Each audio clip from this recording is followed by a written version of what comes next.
We're at the main theater in Royal Oak for the opening night of Mike Manikowski's Faces of Horror exhibit, and we've been able to catch him for an interview. Okay. Hit it. How long have you been doing photography, Mike? Okay. The photography of conventions has been since like 1988 was the first one that I did. And it's more years than I want to count, I think. What prompted you to start photographing horror personalities? I actually, when I first went to conventions, I really liked just photographing people in general. But I liked doing the stars of the different shows. I found that the horror stars were actually a lot more accessible. It just seems like the science fiction stuff was a lot bigger budget. It's a lot more Hollywood. And so those people were a lot more unapproachable. The horror movie stars were a lot of times from Pittsburgh. They were a lot of times from local areas. They were much more friendly to fans, and so it was easier to start. And plus, I love horror movies, so it just kind of went from there. How do you manage to gain access to these personalities?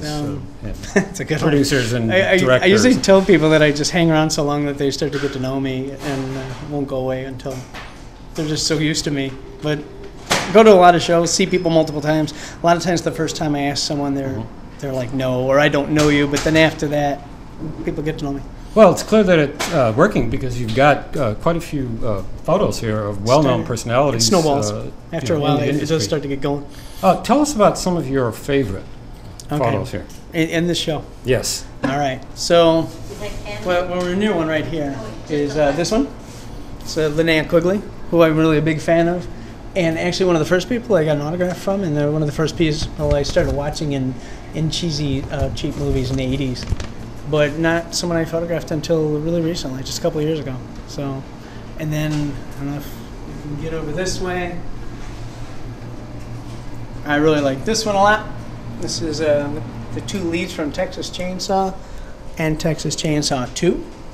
And I built the set on the background of that one. And they're really... they were really nice people.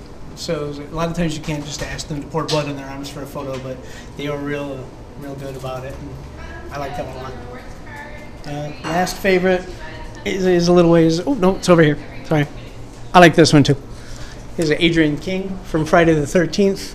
She actually, for a long time after Friday the 13th, was real reclusive and very shy of people.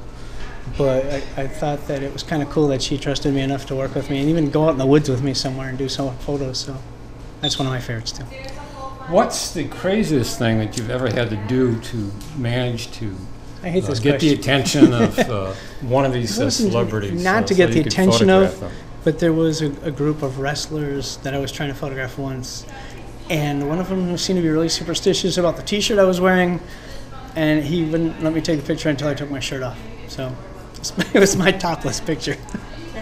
It's actually a true story. But who does the props and the special effects? I mean, I noticed that many of your photos here. I do some of the props, but in this group of photos from this show, that not too many of them. The backgrounds are usually mine, and sometimes the weird walls like that are things that I built. But there's a lot of props in this show that are theirs that they brought with them. Like, Wolfman Max, it's Boney Bob, that's his. The Texas Chainsaw one somewhere around here has a really expensive prop in it, but that was from the movie, and they just brought that along. So this is not your first show, Mike. No. You've done a couple of others, right? This is number 3, actually.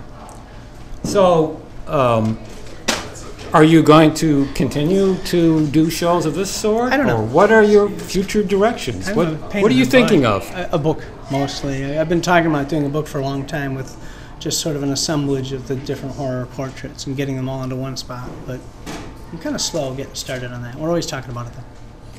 So how long will the show run at the main theater in Royal October. Oak? Right up till Halloween. And then after Halloween, maybe a day more. But I think the girl doing the next show is already asking me when I'm taking it down. So where can people go to get more information or get information about your show? There's a website. It's www.manicvision. There's a Facebook page, which is just Faces of Horror. And there's a Twitter, which I think is Manikvision. And Manik is with a K. Well, thanks. I've enjoyed this interview. It's been a real screen. Thank you.